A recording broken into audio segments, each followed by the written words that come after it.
అన్నీ మాకు తెలియజేయండి.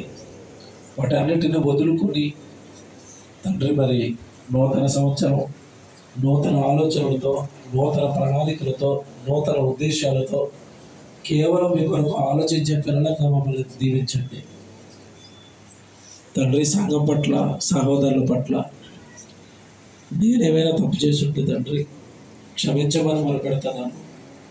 నాకు ఎదురుగా అప్పగించిన నా పిల్లల్లోనే మీరున్నారు. వారిని ప్రేమిస్తేనే మిమ్మల్ని ప్రేమించినట్టు తండ్రి.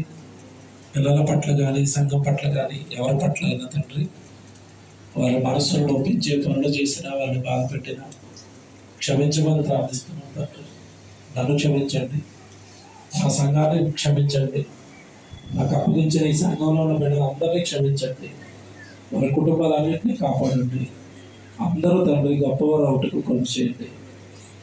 నేనుండేది కొద్ది కాలం తండ్రి. నా తదనంతరం తండ్రి మరి పిల్లలు